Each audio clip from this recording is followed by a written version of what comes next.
Welcome to Ladies Talking Leafs. I'm Chris. And I'm Sil. And the Leafs have a new head coach, and we're going to give our thoughts on the hiring of Craig Berube and what's next on the to-do list for GM Brad Treliving. First, a bit of business to let you know that BetOnline is your number one source for all your summer sports this season with the NHL and NBA playoff stats, MLB, and golf. All the latest stats, news, and scores available to follow your favorite teams. Get the latest odds and lines, including the latest team matchups, player props, and odds on just about every sport out there. Head to the website today at betonline.ag or use your mobile device to get in on the action. BetOnline, where the game starts. Please gamble responsibly. If you or someone you know needs support or advice, reach out to Connex Ontario or an organization near you. Place your limits and stay within it. All right. So after all the negativity from another first round playoff exit by the Leafs, one positive thing that came out that we haven't talked about is Austin Matthews getting nominated for a few NHL awards. Of course, we know he won the Rocket Richard Trophy for most goals in the regular season with 69. And he's also been nominated for the Selke, the Lady Byng, and the Ted Lindsay Awards. Now, the Selke, we know he didn't get that one. They just announced that, which everybody basically knew, that Barkov was going to win that, and he ran away with it, basically. Matthews ended up third in the voting with 5 behind Jordan. I was kind of surprised at that, behind Jordan Staal. Yeah. Yeah. Oh, well, I just don't get that. But anyway. Yeah. And Marner actually got a few votes too. He was 17th. I guess he still got in there. Even though he didn't have with the injury and everything, he didn't have the greatest season, but yeah. And the Lady Byng winner is going to be announced on May the 30th, and the Ted Lindsay, which they say most players, that's the big one, in comparison to the Hart Trophy. The players vote on it though, to say, who's like the most valuable player, who they think the most valuable player is to their team. And, that'll be on June 27th, which is actually the day the awards are going to be presented in Las Vegas. And no, we're not going there, unfortunately, but no, would be nice. Not this time. Not this time. Yeah. We'll get there at event one day. Yeah. So anyway, it's great to see that he's being recognized, and as they like to say, it's nice to be nominated. But I think he has said, in recent days that these, nominations and the personal stats things, they're not that important. Of course, we'd like to see evidence of that on the ice as well, right? So anyway. On a similar note, Leafs prospect Easton Cowan has helped the London Knights win the OHL championship, and he also won the Wayne Gretzky 99 award as the OHL playoff MVP. He also won the Red Tilson Trophy as the OHL's most outstanding player for the regular season. So he had one heck of a year. Yeah. It's exciting to see a prospect like that as a Leaf prospect. So, it's, and I liked his comments, afterwards as well. Yeah. He seems to like the spotlight. He does saying that he embraces it. And, he's the first OHL player to win both the regular season award and the playoff award since who? Everybody's favorite player, Mitch Marner. Everybody's favorite player, every Leaf player, Mitch Marner is the last one that did that. And he's been in contact with Mitch too. Mitch has been sending him notes to congratulate him and to keep it. Obviously, he played with London Knights too. So, he's probably going to be taking his place. So, yeah. Anyway, one thing, see how that goes. You never know. Actually, he's going to be taking the place of somebody else, which we'll get to later. Yeah. But I do like how he made comments about, he doesn't care about any of the haters. So yes. I think he might be built for this spotlight. Yeah. A little bit more than his mentor. Yeah. And it is his birthday tomorrow on the 20th of May. So happy early birthday to Easton Cowan. Do you think that he has a chance of cracking the lineup next year? Or do you think they'll send him back again? I mean, that's the problem with the way it's set up with the OHL. It's like, is this really going to be better for his development to go back there for another season? It's like, To me, that's stupid. Stupid that he can't play in the AHL. Yeah. I mean, he's only, one thing I was surprised at, because he actually looked bigger, but he's 5'10" and 171 pounds right now. Yeah. So he's not a big kid. He's not, that's for sure. I knew he wasn't big, but I thought, I don't know, he looked on TV I was watching some of the playoff with Oshawa Generals. And I don't know, he looked a little bit bigger than that, but they'll probably send him back, I think, ultimately, but it depends, because our whole team is going to be, well, we expect it to be quite different next year. So, or next season. So we'll see about that. But one thing I thought that was good and interesting was that, in an interview with Mark Masters from TSN, he was talking about him and Fraser Minton have been, connected quite a bit over the regular season. And Minton has been like sharing some of the experience he had when he played for the Leafs for the first few games of the season, and that, like, just to give him some advice when, I guess, similar situations came up. So I thought that was good, because if they're both going to be future Leafs, like, they're still, even though Minton is in the Western Hockey League. Yeah. Right. But yeah, I thought that was kind of cool. Fraser Minton, like, he was interviewed recently, and his goal is to basically stick this year after training camp. He feels that he's ready to turn pro. So, we'll see what happens with that. So, I don't know. Both of these guys ultimately could end up going back to their clubs, because of the way things are set up. But anyways, it's good to know that these guys are super hungry as well to take the next step, which is just great. And we're going to need that. We still will need, no matter what happens with our roster, we are still going to need young, cheap, hungry talent coming in. So, and that's good. Good to hear. Yeah. And right now, those are the only two really that stand out, like big time names. There's other names on the Marlies, like Alex Steves. But they never, I don't know. Maybe it'll be different opportunities under the new head coach too. We'll see. Anyways, it's good to be excited. Like, normally in the last, I don't know, several years, there's only ever been one guy, one prospect to be excited about. And right now we have two, which is kind of nice to have. So anyway, now it's time to get into the show. And we're obviously going to talk about the big news of the week. The Leafs hiring Craig Berube as the 32nd head coach in Maple Leaf history. And now that we have a new head coach, what is next on Brad Treliving's to-do list? We're going to get into that. And then for our third period segment, we're going to revisit our interview with Toronto Star columnist and author Damien Cox from our 100th episode and give our thoughts on a couple of things he commented on in regards to the Leafs coaching and management. So without any further ado, let's talk Leafs. All right. So Brad Treliving took care of the first bit of important business by hiring Craig Berube as the Leafs' new head coach. Berube signed to a 4-year deal. And just a bit of background on Craig Berube. He spent 17 seasons in the NHL and played over 1,000 games, 1,054. I had no idea he played that many. I know. I had to look at that a few times. And then he did play, and I remember this too, he played 40 games with the Leafs back in the 91-92 season and was a part of the trade that brought Doug Gilmour to Toronto. He went the other way to Calgary in that famous 10-player swap. That was I was like, wow. I was like, oh my God, that part of it. I actually forgot he was part of that deal. Yeah, I forgot about it too. But yeah, so, and in his coaching career, he was head coach of the Flyers for 2 seasons from 2013 to 2015 and was an assistant and then head coach of the St. Louis Blues for 6 seasons, where he won, everyone knows, I think it's been said so many times now, he won the Stanley Cup in 2019. So, are we a fan or not a fan of this hiring, Sil?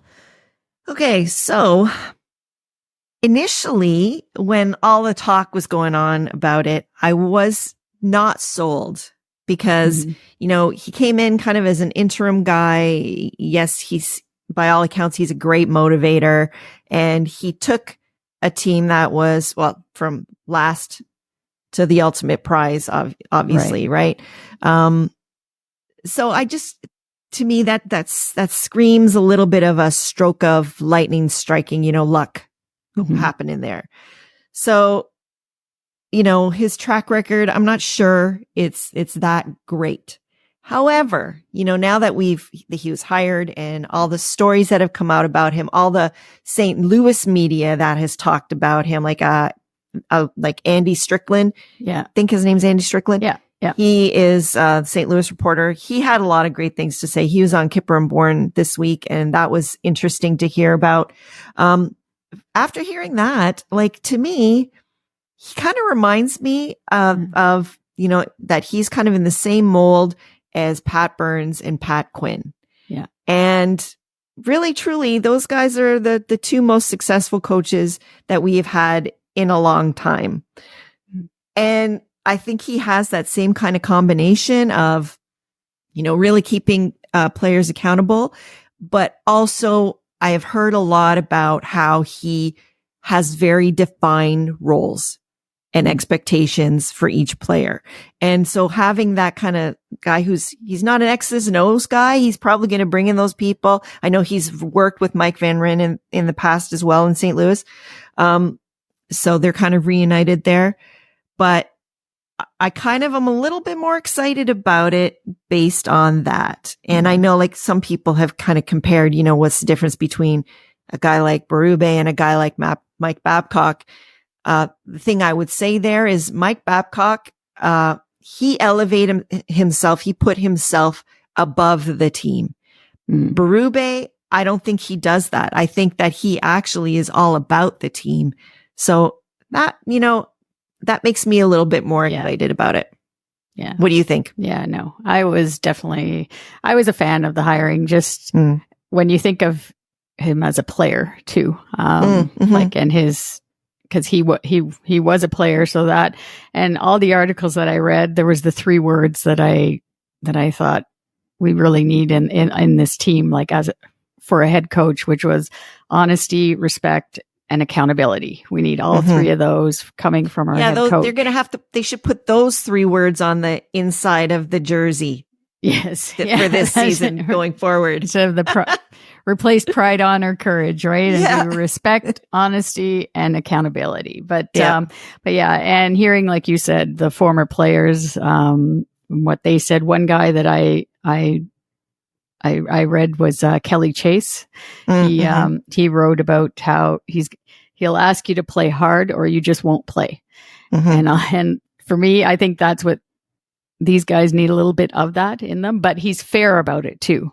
He's he doesn't, if you don't like it and you're going to pout about it the way they said, then it's you don't belong on his team. And I think that's where him and Treliving as well, they're in line that way too. They're not for these pouty guys that whatever, if they don't get their ice time or if they're, he's not going to go out and that's the other thing too, when it comes to, I guess the honesty and the respect, he's not going to throw them under the bus, the player, in front of the media or anything like that.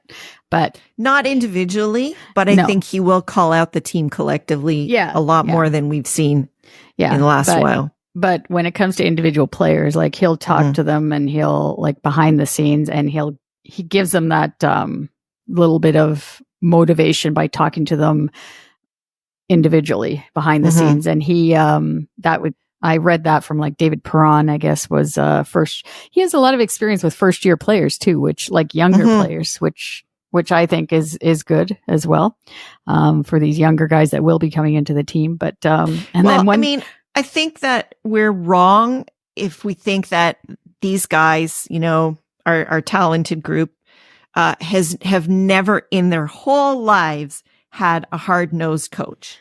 They have all had at least 1 or 2 along the way as they've come up, So, for example, didn't Matthews play for Crawford? Crawford's not exactly a nice guy. So to his players all the time. Yeah. True. So I think that it's obviously it all remains to be seen, but I tell you, I think that our Leaf Blueprint episodes, little snippets, are going to be pretty interesting this year. Because that's the one thing, I know that all over Twitter, you've seen, the basically the difference between, Keith's motivational speeches and Berube's motivational speeches. Like, that is one thing I always found, that Keith seemed kind of awkward in that kind of way. It just doesn't feel like it was like a natural thing for him that way, to give those motivational speeches, or they just came off, something was a little off on them. So they're definitely going to get all the motivation they can handle, and then some.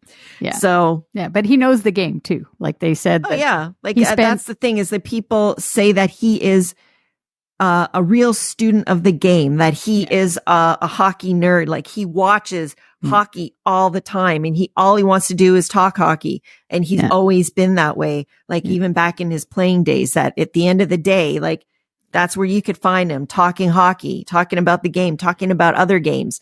So he's definitely, he's not necessarily going to be an analytics X's and O guy, but I think he is the type of coach that has a real feel for the game, and what is needed in a moment.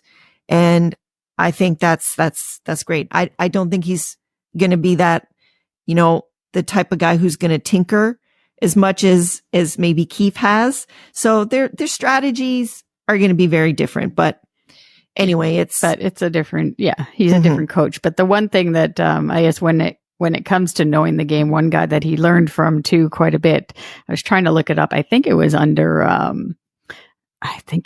in St. Louis under Ken Hitchcock. He actually spent a lot of time, he was an assistant at the time, and he spent a lot of time with him, because Ken Hitchcock said that they're both early risers, and they used to go and grab coffee or whatever, and then they would just scroll through the video sort of thing. And to me, like, Ken Hitchcock obviously is a more defensive minded coach. But that to me too shows, like, to be sitting there with him and learning from one of the best coaches in the league right now, that says something too. So yeah, for sure.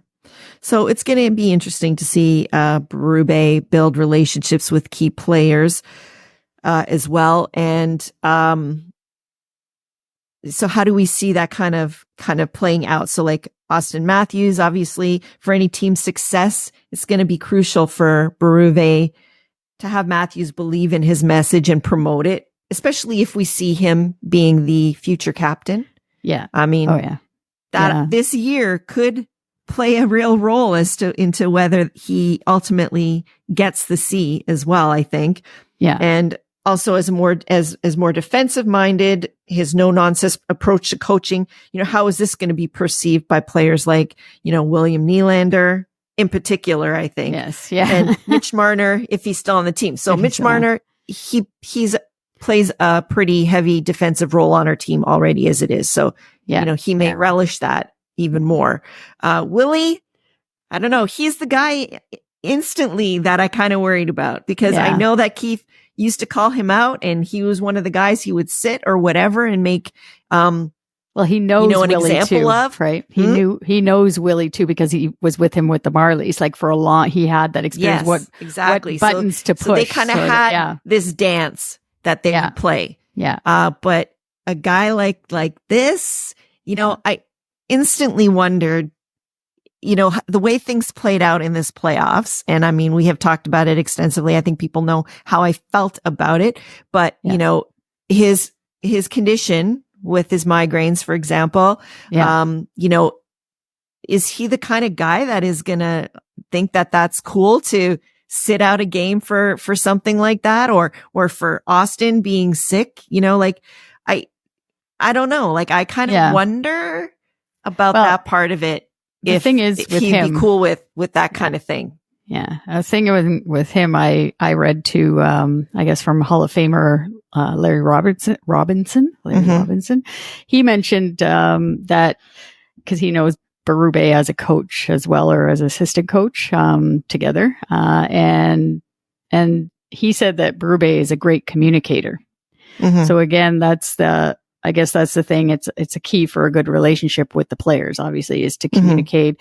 And he he knows his players. Like he gets to know them and he knows all these things, like let's just say with Willie, for example, with the migraines and that sort of thing. So he's going to have to, it's going to be a learning thing, obviously, with him to start. And then another, I guess, Jeremy Rutherford was another quote that I read. And he covered the St. Louis Blues for the 6 seasons that Berube was there.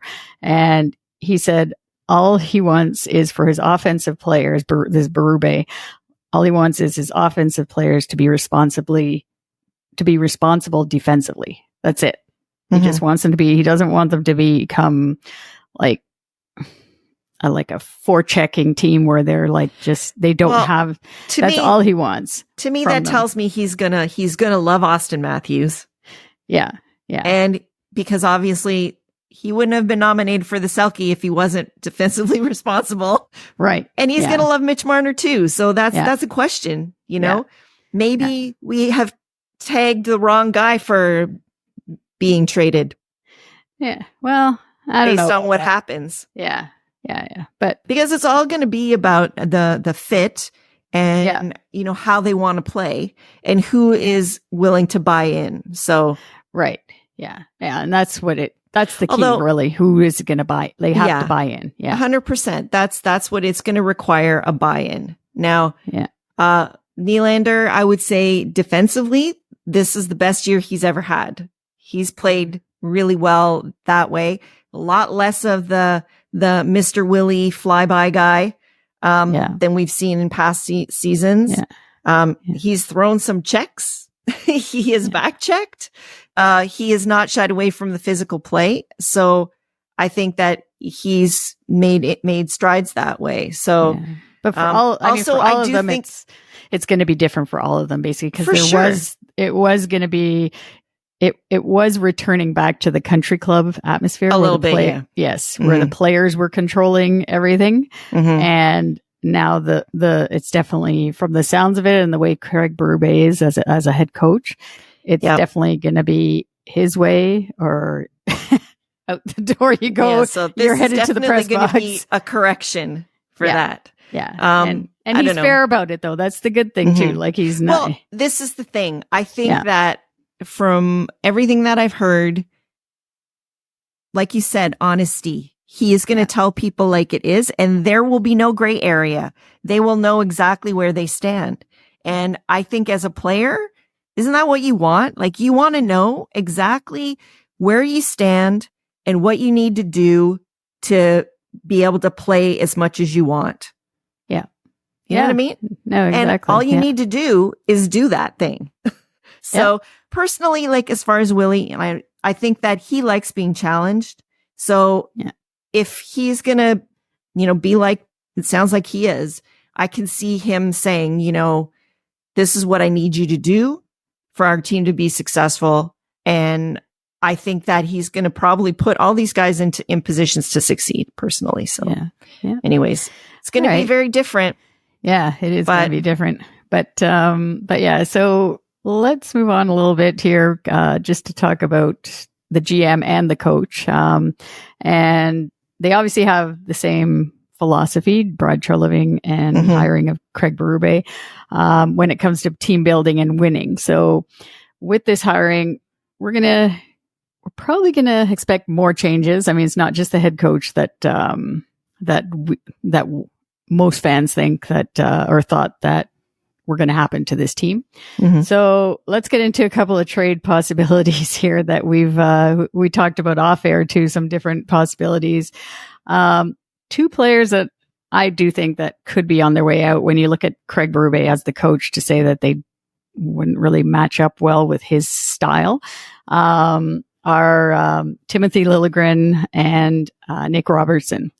And they're both RFAs at the end of this. Well, now it's over basically at this season. So they're RFAs.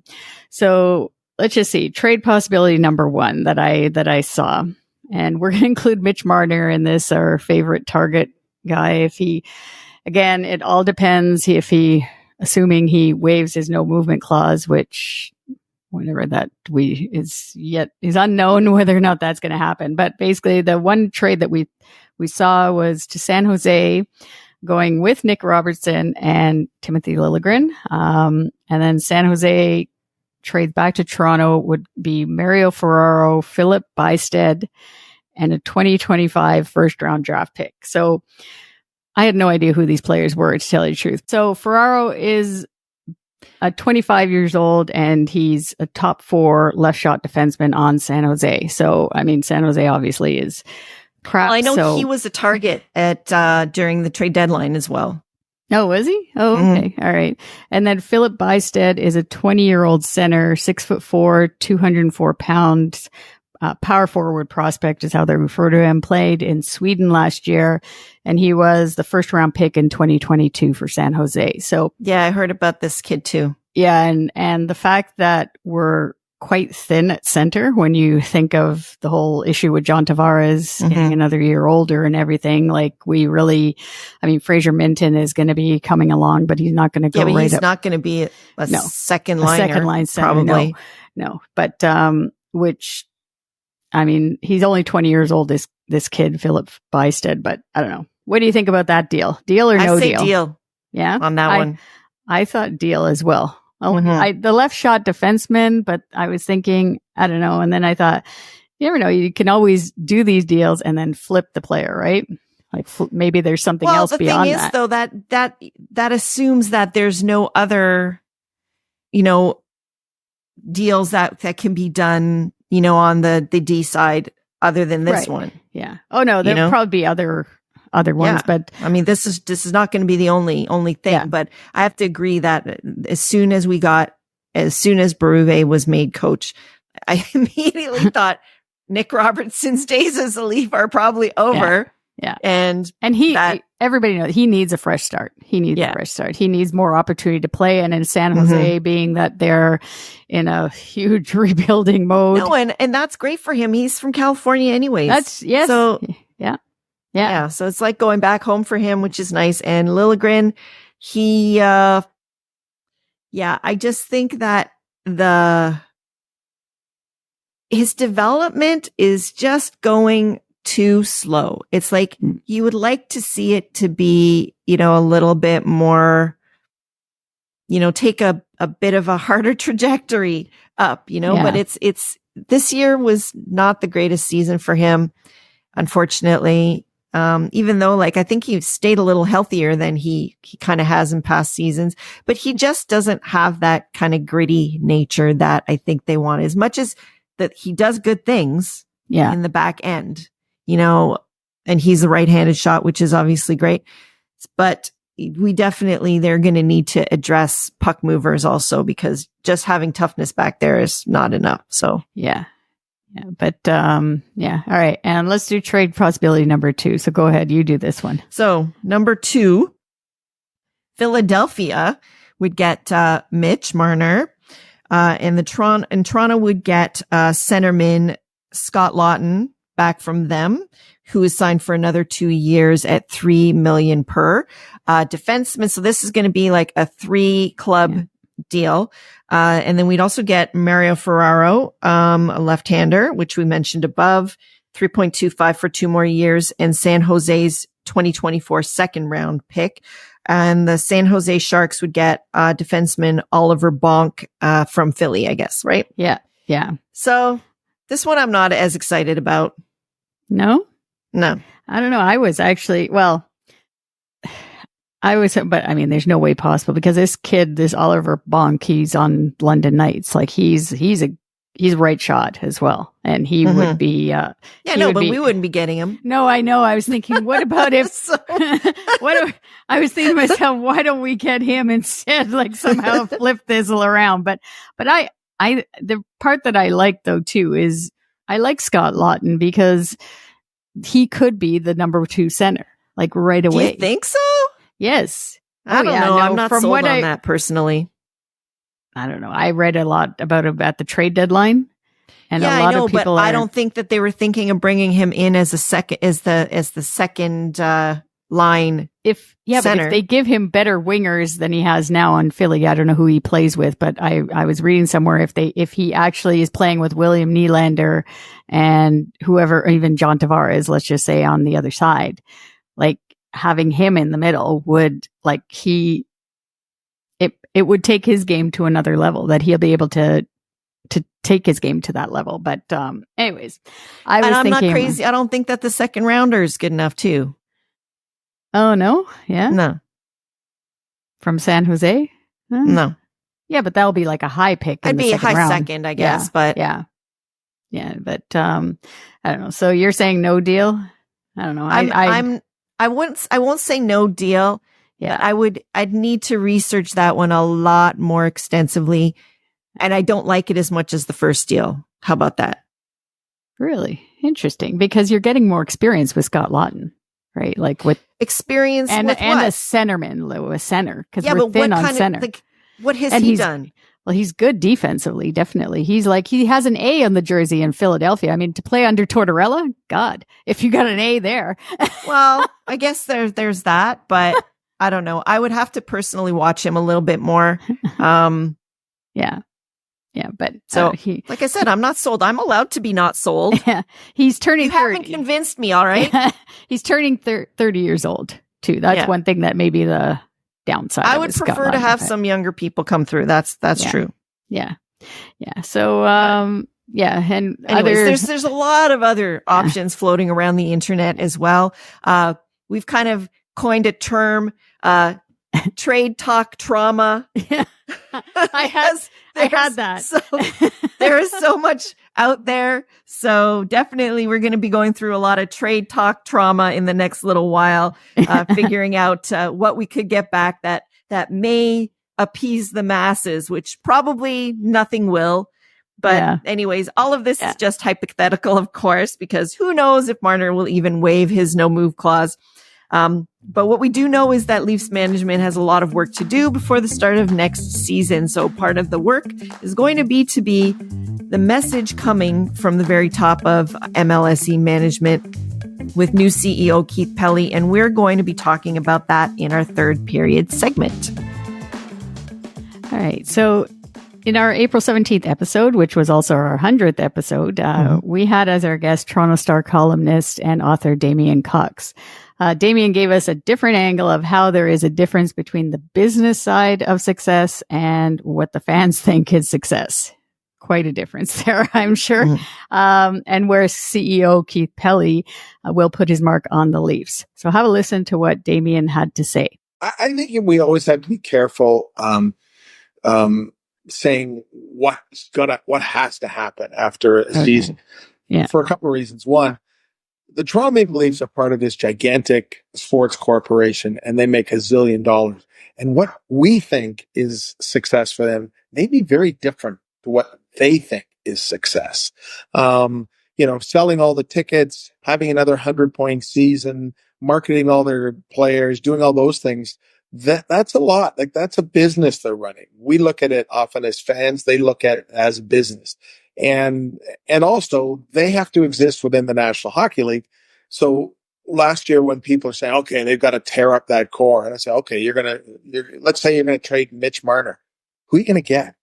Who are you going to get that's going to make your team better? This is not, 1999 where you can spend as much money as you want and bring in 3 more guys and keep the ones you got. So you have to say these things in a real world. So, I mean, I would make a change, but I would have made a change before now. What MLSE will do, I don't think, his contract will be the decider. But on the other hand, look, we saw teams like Nashville. David Poile kept Barry Trotz on for years and years and years, even when Nashville didn't have playoff success. There is always an argument to be made for stability and continuity. And I think those are themes that should resonate with Leaf fans, because for so long there was no stability and there was no continuity. So if that ends up being their decision, look, if you're Brad Treliving and you lose in the first round and you say, I'm keeping Sheldon Keefe, what's the downside? Like, what, are they going to fire you? No. Are the fans not going to show up? Oh, they're going to show up. Is the TV contract going to shrink? Are the price, the ticket price is going to go down? There's no negative other than you'll get a bunch of people going, oh, I can't believe it. Well, there's always a bunch of people saying they can't believe something or other with the Toronto Maple Leafs. Mm-hmm. Yeah. That's definitely true. And now we're actually moving away from the ice a little bit. And you sort of touched on it a little bit because MLSE is this huge behemoth corporation, and they just hired a new CEO, Keith Pelley, who you may have crossed paths with in the past. Can you give your thoughts on what kind of impact you think he may have on the organization and then also on the Leafs? Yeah, I mean, I'm probably a little biased because Keith's a friend of mine. He used to live just up the road over there. And there's a bar just over here, which is where he signed me away from TSN and I joined Sportsnet. So we have you're the right guy to talk to about him then. That's real inside info. We go back a long, long way. And I've known Keith and I've worked with Keith. And I've been amazed by Keith as he's charted this pretty extraordinary path through, sports, international sports, and now he's back here. Now, all that said, I don't imagine he's going to come in here and rip everything up, fire Brendan Shanahan, change the color of the uniforms to yellow or, I just don't think he's done that. You go back in his history when he was with the Toronto Argonauts, he got on the streets. He literally went house to house selling tickets. That was a very different kind of thing. When he was at Sportsnet and TSN, he did, came up with a lot of different ideas, some of which worked, some of which didn't work. He might put down hiring me was one of the ones that didn't work, but I'll leave that to him to discuss. When he went to the European Golf Tour, spent a lot of time really trying to develop new narratives, try to develop stars. And then he got caught up in the whirlwind of this whole PGA live fight. So, now he comes to this situation, gigantically successful company, basketball team. And let's forget, it's not just the Leafs he's coming to be president of, soccer team. And he may come in and say, the Leafs are the least of my problems. I've got other stuff I want to work on. But I think where he will get involved for sure is in 2 years now left on this current deal, Rogers with the NHL. And he was the guy who flew down to New York and negotiated that deal with Gary Bettman. And I really wonder at some point if the Leafs are going to say, why do we want to be tied to some deal like this? Why can't we have more autonomy? For example, and it's not an exact comparison, in U.S. college football, the University of Notre Dame has their own television package, entirely unique. Maybe that's what Keith Pelley will be demanding. So I would suspect short-term Leaf fans should anticipate that his impact is going to be on the business side of what the Leafs are doing, and probably particularly on the television side, because there's going to be a lot happening on that over the next couple of years. All right. So the two words that I guess heard from the clip from Damien, this is going back from April that he was saying this. So it's interesting. We just wanted to, I guess I connected it with what Damien said now and what was said at the press conference just a couple of weeks ago when Keith Pelley was sitting at Ford Performance Center with Brendan Shanahan and GM Brad Treliving. But basically the two words were stability and unity. And Damien mentioned those, and Keith Pelley's presence at that end of season availability showed that for me too. So, I mean, he showed that Keith Pelley showed that with his support by being there, his support for Brendan Shanahan. And he also said that of Shanahan and Treliving, that with his short period of time that he's been there, like he's seen the chemistry and the unity between those two. And that's what he sees as a successful organization. And he has to have that, right? Like Damien was saying too, like it's not just the Leafs he's taking care of. He has obviously the Raptors, the Argos, TFC, like he has all of those, and he wants that whole synergy between all those all those organizations, all those teams, basically, to have that same message filtering through, which is the word win. I think from that's the ultimate word. I think he said it like 10 times in that thing, right? We like that word. Yes, actually. Yeah. Yeah, we like that word very much, is winning. But that's what I got from that, and we wanted to share that now in this episode for the listeners, because it's just, I thought it was amazing that Damien knows him, obviously, Keith Pelley, personally. He doesn't get enough credit for that, how he understands really the whole business, how things work. So his words were very, almost foreshadowing kind of what seemed to come, we're not highlighting it in this clip, but, even what he's talked about with regards to the coach and making a change there. So, I kind of have to agree with that. And I think that Pelley, he has a really big vision for how he wants this whole thing to work. And like you said, it's all of these arms kind of working together in synergy, which is why I also kind of feel like the things that, Damien said about, what they might look at as far as, the Leafs getting their own TV deal and stuff like that. I think that he's kind of gonna have a bigger picture vision for what MLSE and also therefore the Leafs as their flagship club could become. And I think I've said it previously, I think his experience in Europe, that's a really good thing for us to have that in our, ultimate, leader CEO, because the way things run in sports over there, I mean, if people think it's cutthroat and tough here, I mean, that's nothing compared to over there when you're looking at the big soccer clubs and stuff like that. So, I think that it's a really good message, and I'm kind of excited to see, what our future is going to hold based on that. And it might not all happen this year, but I do think they're going to have those building blocks starting, and we will be starting to see some of those things. Well, he was already knocking down the wall for the, was it? Yeah, they didn't waste any time on that, which is good because they don't have that much time to get it all done. So, although they're not doing too much for us on the 300 level, but no.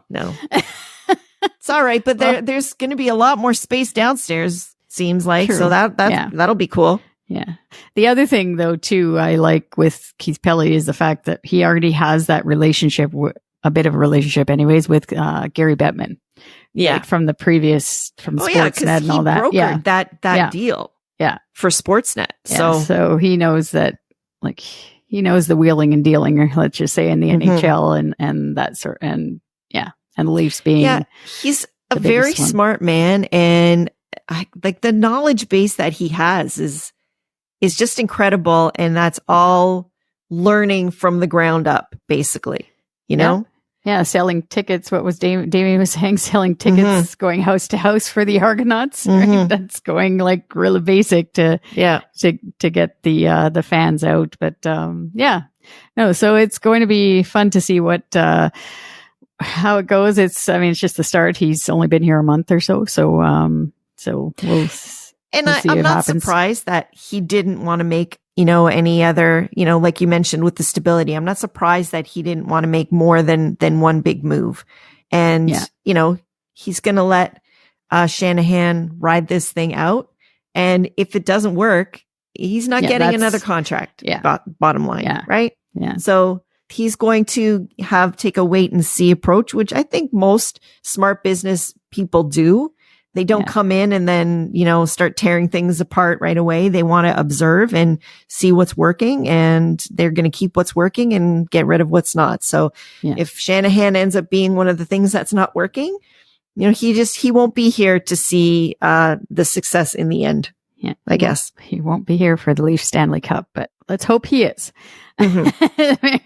because he only has a short time. He has a year or two anyway, Shanahan, and with his contract, nobody really knows. But nobody really knows. Nobody really knows that. But anyhow, next up for the Leafs is the press conference, another press conference to officially introduce Craig Berube as the Leafs head coach.